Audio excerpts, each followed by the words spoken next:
Salutations compagnons et compagnonnettes. Alors vous avez aimé La Rose d'Or, épisode 1, épisode 2, voici le 3e épisode. J'ai eu le grand plaisir et l'honneur de rencontrer une troupe viking formidable qui s'appelle le clan Mannerheim. J'ai pu discuter longuement avec Thomas, David, Dimitri.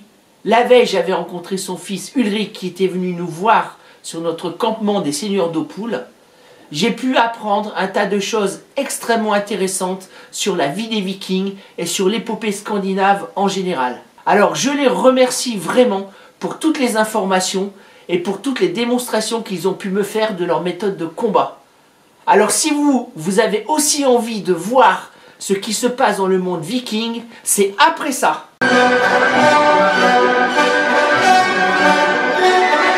Si tu peux te présenter. Alors je me nomme Thomas, bonjour. Plus connu sous le nom de Jotun dans le Jotun. Et qui signifie alors? Géant. Géant, oui. Le terme qui désignait en fait les géants dans la mythologie nordique et notamment les géants des glaces. D'accord, oui effectivement, je comprends pourquoi on t'appelle comme ça. Oui. D'accord. C'est le langage norrois, ça veut dire quoi ça? Le vieux norrois est la langue en fait de ces différents peuples scandinaves avec évidemment des variantes selon. Donc Danemark, Suède, Norvège, c'est ça? C'est ça. Aussi sûrement la Finlande, il devait y avoir des peuples scandinaves qui sont éparpillés en Finlande. Et après évidemment chacun avait leur propre dialecte, je suppose. Ouais, bien sûr, oui. On peut supposer. Moi, et donc ils avaient une langue commune qui est le vieux norrois. C'est ça. Et qui est peut-être la base des langues scandinaves aujourd'hui. C'est la base, par exemple. Quelqu'un qui va parler en vieux norrois en Islande, un Islandais va moyennement comprendre, c'est comme si on parlait à un grec en grec ancien, quoi. D'accord. Voilà, parce que la langue qui se rapproche vraiment le plus du vieux norrois, c'est l'islandais. Après, on a les dérivés, le suédois, le norvégien, le danois, où là, c'est beaucoup plus occidental. D'accord, alors, tu vas me dire si je dis une bêtise.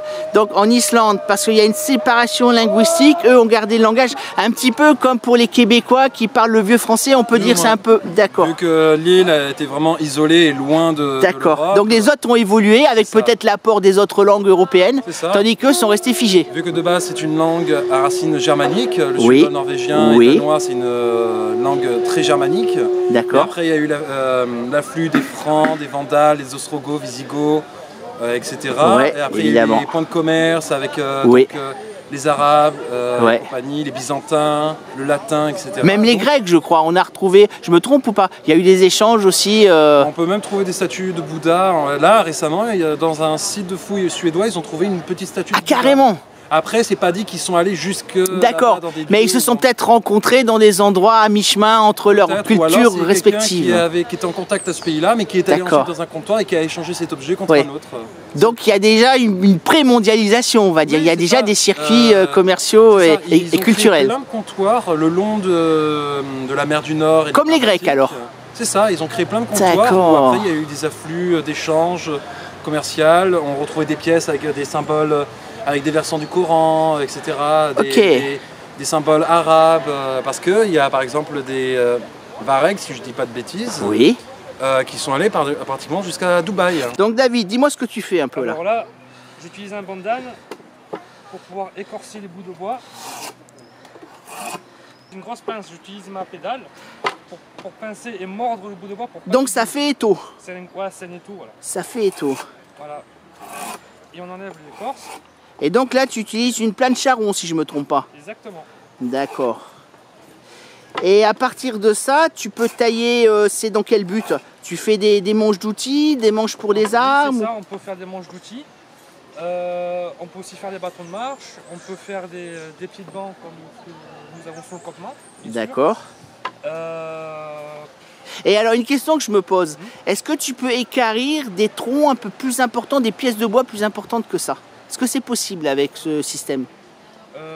Pas avec celui-là, il leur faudrait un autre. Il y a plein d'autres modèles de bandanes. D'accord. Il existait entre 100 ou 200 modèles différents, du portatif au massif. C'est le travail du marandier de pouvoir travailler le bois dans la longueur. Alors explique-moi, le marandier, c'est un mot que je ne connais pas. Le marandier, c'est la personne qui va dégrossir une pièce de bois D'accord. Pour pouvoir la donner aux autres corps d'état, donc style le tonnelier. Il va prendre son tronc, il va le couper en quarts. Ouais. Il va faire des planches. Il va faire des planches. Et il va les tailler en incurvé, c'est ça? Il fait juste ses planches et il retransmet ses planches au tonnelier ou au luthier. Et par exemple, donc tu peux faire un manche pour une hache que tu vas ensuite donner au forgeron qui aurait fait son fer de hache. Exactement. Et qui va le monter. Je suis bien, hein. D'accord. Ouais, c'est exactement ça. D'accord. Et donc, une question encore, le bois, tu l'utilises, tu le travailles vert ou il faut... Je travaille vert, c'est mieux de travailler vert. Ouais. C'est plus facile. C'est beaucoup plus facile parce qu'une fois qu'il est dur, on peut, au niveau du fil de la plane, on peut se faire mal aussi, on peut choper des belles tendinites. Donc là ils sont en colonne, c'est soil, le terme. Alors, comment est-ce que tu l'écris, dis-moi? S-O-I avec sûrement un accent et L. Merci Thomas. Voilà. Alors, demandez d'avancer. La frappe. Oui. Red. La ligne. Là, ils sont en ligne. Et là, c'est en ligne, voilà. D'accord. Donc là, si je leur demande de se mettre en garde, open. Open. Donc là, ils sont en ligne assez serrés. Longliner. Longliner. Ils peuvent partir en combat individuel. D'accord. Ils vont pouvoir bouger. Donc ils peuvent rompre la ligne comme ça. Push. Red. Donc ils vont resserrer la ligne automatiquement. Donc là, on peut les faire avancer. À frame. Frame. Snoa. Frame. État. Push. Push. Trop tard. Trop tard. D'heure.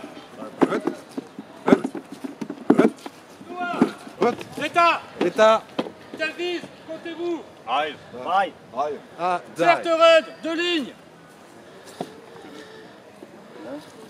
Non.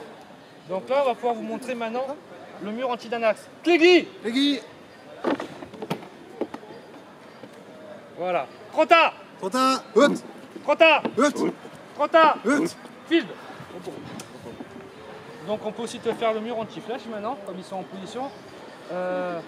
Guénorva, donc à genoux, pas au sol, mettez pas le genou au sol. Et un peu en cas d'attaque flèche. D'accord. Voilà. Donc plus il y a de lignes à l'arrière, plus on peut mettre des boucliers pour... D'accord. Il n'y aura pas beaucoup de lignes. Ok. Super. Et par exemple, alors, tu vas me reprendre si je dis une bêtise, est-ce qu'il peut y avoir des archers derrière qui peuvent découcher des flèches En fait, tu peux avoir entre vraiment maximum, tu peux avoir beaucoup de lignes qui se superposent, mais généralement on travaille peut travailler entre 2 à 4 lignes. Donc les boucliers à l'avant, une deuxième ligne de bouclier, les armes d'astre, donc Danax, lance. D'accord. Et après l'arrière, tu peux avoir les archers. D'accord. Voilà. Alors, explique-moi, les Varegs, c'est quoi alors? Les Varegs, c'était un des peuples différents du scandinave. Ce sont pas forcément des vikings, parce que vikings, ça désigne surtout ceux qui ont traversé la mer, en fait. C'est les peuples qui viennent de la mer. Ok. Donc les Varegs, ce sont principalement des commerçants qui ont voyagé de partout et ils sont carrément allés jusqu'à Dubaï. Et ils étaient plutôt en Suède, au Danemark, on peut le savoir ou pas du tout? En Europe orientale et centrale, donc c'est ce qui aura formé ensuite... Les pays baltes par exemple, non? Les pays baltes, avec aussi l'Ukraine, Kiev, après il y a aussi les Russes qui se sont mélangés, ça a fait la Russe de Kiev, qui était le gouvernement de l'époque. Oui, et c'est les ancêtres des Russes, des Slaves, des Hongrois. D'accord, oui, parfait. Très intéressant, oui. Et après, voilà, on a les Russes, on a les Danois, les Norvégiens, etc. D'accord. Et chacun ont développé peu à peu leur langage, et avec des petites distinctions. Par exemple, un Suédois, pour dire bonjour, là maintenant, il va dire hey. Oui, c'est ça. Mais je suis allé en Scandinavie, oui. Il va dire aussi hey, mais ça ne sera pas écrit comme oui, c'est ça, oui. Je confirme, tout à fait. Oui, c'est ça, tu as raison. Même les verbes, par exemple, si je veux dire comment tu vas, bah, ça va pas être pareil en norvégien. D'accord. Totalement différent. Tu as sur les lettres, parfois tu as une espèce de rond, et des fois c'est 2 points, je me trompe ou... Oui, c'est ça. Alors les Suédois, par exemple, ils ont 3 lettres distinctes. C'est le OA, le A avec le petit rond dessus. Oui. Le E, le A avec les 2 points, et le E. Ouais, A. Donc le O avec les 2 points. Après, les Danois et les Norvégiens, eux, ils ont le O qui est barré. Oui, barré, oui. Je sais pas du tout le prononcer. D'accord. Que Éric le Rouge. était passé par le Groenland pour ensuite arriver au Canada. Alors explique-nous, donc c'est lui qui a découvert l'Amérique, c'est ça? Le premier avant Christophe Colomb. Il a participé à la découverte et c'est surtout son fils, Leif Erikson, qui a avancé l'exploration du Canada et qui a rencontré les autochtones actuels. Bon, il y a eu évidemment des conflits. Oui. Mais voilà, c'est surtout son fils qui a participé énormément à l'exploration. Et c'est à quelle époque ça alors? On est au 9e, au 10e siècle ou 11e? 10e. Ceux qui nous ont bien embêtés donc, à l'époque, c'est plutôt des Danois, des Norvégiens ou on peut le savoir? Norvégiens, beaucoup de Norvégiens surtout. Beaucoup de Norvégiens. Parce qu'ils sont arrivés d'abord dans les côtes anglaises. Oui. Ils ont descendu, après ils ont fondé leur royaume, leur colonie, etc. Ouais. Et après il y en a certains qui ont effectué des raids, le raid de Paris, qui était un massacre pour nous et eux un succès complet. Tout à fait, oui. Et après, voilà, il y a aussi Rollo, donc un des chefs vikings qui a réussi à devenir duc de Normandie, c'est ça, par Charles le Simple. Ensuite, c'est ça qui est encore plus marrant, c'est qu'il a créé le duché de Normandie en faisant pression sur le roi de France. Il dit ok, je veux bien vous laisser tranquille, mais je vais m'installer. D'accord. Pas de souci, je vous donne le duché de Normandie. Et ce qui a donné ensuite au duc de Normandie, Guillaume le Conquérant, oui. Ce qui aura donné ensuite aux familles anglaises. D'accord. Aux familles royales anglaises. Ok. Et comme ça, si je me trompe pas, le but aussi c'était que le duc de Normandie protège la Seine des incursions des autres vikings. C'est ça. D'accord. Ok, c'est très intéressant ça. En contrepartie, voilà. Il avait la terre, oui. La Normandie était indépendante à ce moment-là, c'était un duché, quoi, c'était une partie indépendante, comme le comté de Provence était indépendant. Oui, tout à fait. Chacun avait à peu près leur pouvoir et tout, mais tout à fait. Ils avaient l'influence et on faisait, bon, tu m'aides et je te paie. D'accord. Et je fais ça en échange, quoi. D'accord. Alors j'ai une question aussi d'ordre plus cinématographique. Tu es un très bon expert sur la question, effectivement. Dis-moi ce que tu penses par exemple des séries Vikings et The Last Kingdom. Dis-moi. The Last Kingdom, je ne l'ai jamais regardé perso. Après j'ai vu quelques scènes sur YouTube, etc. Celui-là, c'est très cinématographique, quoi. Et Viking, en soi, ça peut reprendre des faits réels, en soi. Parce que le Brock, ça a bien existé. Il a existé. Ça reprend des faits exacts. Le sac de Paris, l'avènement du duc de Normandie qui est Rollo. Voilà, ça reprend vraiment des faits réels. Après, niveau costume et maniement des armes et tout, on n'y est pas non plus à fond, quoi. Parce qu'après la tenue de cuir. Ça m'a gêné aussi. Voilà. Ils étaient plus en côte de maille, je me trompe ou pas? C'est cher. C'est cher. L'acier, c'est très cher. Par exemple, oui, je confirme. Déjà, ils n'avaient pas tous une épée. D'accord. Une bonne épée avec un bon acier, c'est plus cher qu'une maison. D'accord. Donc, principalement, on le récupérait sur les personnes qu'on aurait vaincues, butin de guerre, ou ceux qui revenaient de raid, ou même qui touchaient un héritage. Par exemple, le premier enfant de la famille touchait l'héritage. Il pouvait peut-être espérer passer commande chez un forgeron et acheter une bonne épée pour sa famille. Mais sinon, on essayait d'utiliser des outils où on utilisait le moins d'acier possible. D'accord, oui, évidemment. Fer de lance, hache. Évidemment. Donc, quand on voit la bande de Ragnar se servir plus de hache que d'épée, c'est véridique, ça. Oui. Beaucoup de Normands et de Vikings se baladent donc avec leur arme dans le dos à l'horizontale. Tu peux m'en dire plus? Non, vas-y. Il y a des youtubeurs anglais, américains et autres qui ont mené des tests et c'est pas pratique du tout. C'est pas pratique. Non. Pour l'attraper, c'est pas pratique. Non, c'est pas pratique du tout. C'est toujours mieux d'être sur le côté car on n'a pas à faire le mouvement en parce que déjà avec l'armure, même là par exemple avec la tenue, j'ai du mal à. Là ça me tire sous les selles, donc déjà tirer et ensuite faire le mouvement en pour tirer vraiment la lame et tout. C'est pas pratique, alors que j'ai juste à passer la main là, tirer, c'est bon, je suis en garde. Ok. Quelqu'un qui a essayé de faire un arc, j'ai l'impression. Oui, d'accord, pour tailler un arc. Et tu l'utilises pour pouvoir l'affiner. D'accord, et donc, tu affines. D'accord. Donc le morceau est déjà équarri, et là, tu fais la finition, quoi. Voilà, tu peux. Mais normalement, c'est pour dégrossir la planche de bois. D'accord. Et après, tu la passes sur le bandane pour les fibres. D'accord. Faire un travail beaucoup plus fin. Alors c'est vrai que j'avais pas pensé que tu pouvais tailler des arcs avec ça. Voilà. Et donc oui, ce qui est extra... Ah, voilà, d'accord. Attends, excusez-moi.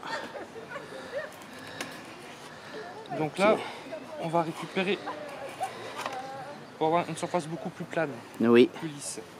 et enlever la fibre qui dépasse. D'accord, d'accord. Alors une question, quelle est cette essence de bois que tu utilises là? Et donc à l'époque, les hommes du Nord, les Vikings, ils utilisaient quelles essences d'arbres essentiellement? Ça c'était plus compliqué.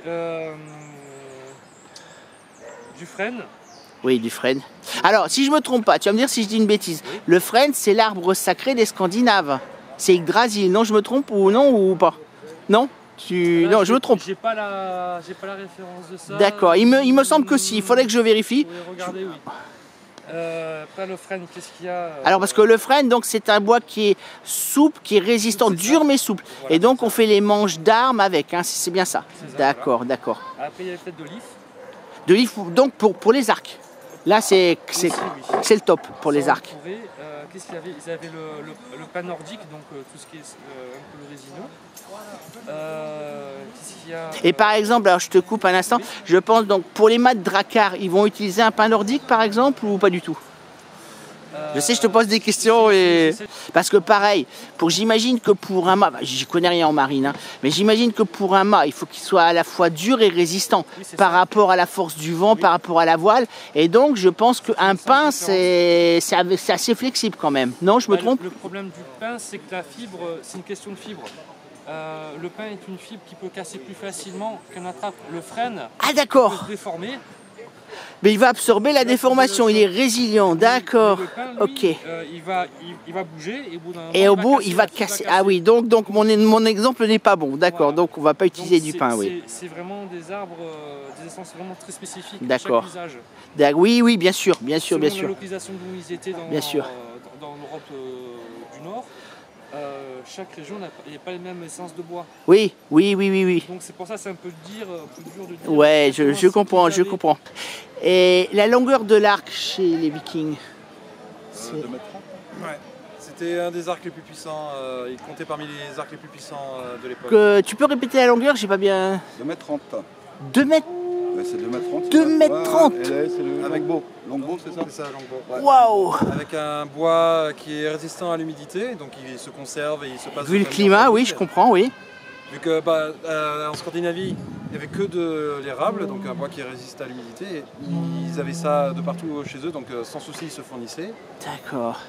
Par rapport aux Anglais, bien plus tard dans les siècles plus tard, ils se fournissaient en Yves, qui était un très bon bois. Oui. Le problème, il pourrissait et surtout c'était compliqué de l'avoir parce qu'il fallait le faire venir du sud. À cause du climat, oui. Et portée de cet arc?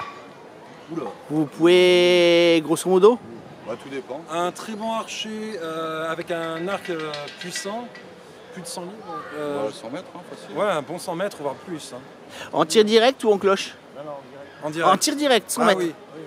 Par contre, les répercussions pour l'archer qui sera entraîné, etc., sont assez pas graves, mais il y a eu des recherches justement sur des cadavres, des sépultures d'archers. Oui. Et on retrouvait en fait des malformations de la colonne vertébrale. Des formations. C'est ça, parce qu'en fait, c'est à force de s'entraîner, donc ils avaient de gros bras bien musclés, mais vu qu'ils tiraient très très fort et se torsionnaient, ça créait peu à peu, à force de forcer sur les muscles, des malformations au niveau de la colonne. D'accord. Parce que leurs arcs étaient très difficiles à tendre, et ça pouvait monter jusqu'à 100 livres. D'accord, ok, très très intéressant, ouais. Il y avait tellement de choses à dire que je ferai une deuxième partie de cette vidéo, toujours consacrée au clan de Mannerheim. Un grand merci à David, Thomas, Dimitri, Ulrich et les autres. Et comme vous le savez, l'histoire, c'est toi qui l'as fait.